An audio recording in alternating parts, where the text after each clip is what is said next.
देखंतु कटक गोटे शांतिर सहर थिला भाईचारार सहर थिला ताकू आज भारतीय जनता पार्टी अशांत करिछि। आमे दृढ़ भाव में निंदा करुछु जहाँ भारत वर्ष में वर्तमान बीजेपी सरकार चलैछि एवं अशांत होइछि कटक सहर ताकू शांति आनिबा पई सरकार चेष्टा करंतु। एइथि आमे मध्य सरकार को दाबी रखुछु एवं एहिटा जदि न हुए ताहेले ओडिशावासी देखिबे भारतीय जनता पार्टी जहाँ भारत वर्ष में करुछि ओडिशा रे मध्य ताहा आरंभ करि सारलानी। मु बहु आगुरु प्रशासन को सतर्क मध्य करई देइथिली जो जो लोक मानकर कारण मो पाखरे जहाँ सूचना थिला मु ताकू सरकार को जनईथिली जे एई भली लोक गुड़िक वर्तमान जेल रु मुकुली के आसीचंती एवं सेमानंकु किछि लोक उत्साहित करूचंती गोलमाल करिवा पई एवं दुर्भाग्य कथा जे से प्रकार एक घटना घटिला प्रथमे हाथीपोखरी पाखरे परवर्ती अवस्था रे दरगा बाजार थाना अंचल रे मध्य आउरी गोलमाल घटिला राति प्राय 1:30-2टा परे। देखंतु कटक गोटे शांतिर सहर थिला भाईचारार सहर थिला ताकू आज भारतीय जनता पार्टी अशांत करिछि।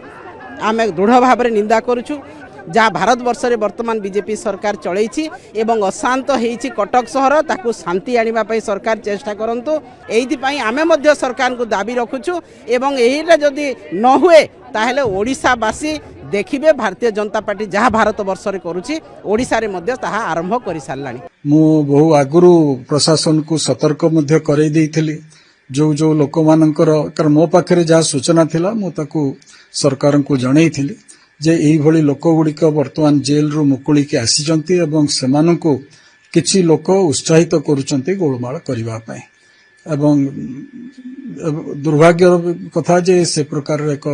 घटना घटिला प्रथमे हाथीपोखरी पाखरे परवर्ती अवस्था रे दरगा बाजार थाना अंचल रे मध्य आउरी गोलमाल घटिला राति प्राय 1:30-2टा परे। समस्त कम्युनिटी रो जति के मुरब्बी अछंती समस्त दलर नेता मानकु अनुरोध करिवि आउ जति की एसोसिएशन मध्य अछि अलग अलग सेक्टर और सीडीए रो जेमती अलग सेक्टर अलग साही रो मुरब्बी मानकु कि आमर समस्त मिलित कर्तव्य जो मिसिकी शांतरे खुशी मनरे आमे रहुतुलु से खुशी को फेरे आनिबा से शांति को फेरे आनिबा पिला मानकु यूथ को मध्य बुझेइबा कि तांकर भी कर्तव्य रहउची कि आमर कल्चर को आगामी पीढ़ी जाए नेबे ताको नष्ट जमती न करा जाओ। तो समस्त को अनुरोध करी कि आसंतु आमे मिसिकी आउथरे जो शांति को फेरे आनिबा। जो विषय विगत दिन में बारंबार कहूँ ये सब पछरे जो रोहिंग्या बांग्लादेशी हाथ से चिन्हट करा सेमाने जो जबरदखल कर उच्छेद करा कठोर कार्यानुष्ठान नियाहब किंतु आम मानक भी धैर्य रखा पड़ो प्रशासन को समय देवा पड़ो सरकार को समय देवा पड़ो राति अधिया बा हठात किसी करहबनी तार गोटे प्रक्रिया अच्छी ये दिगरे जनसाधारण बुझा दरकार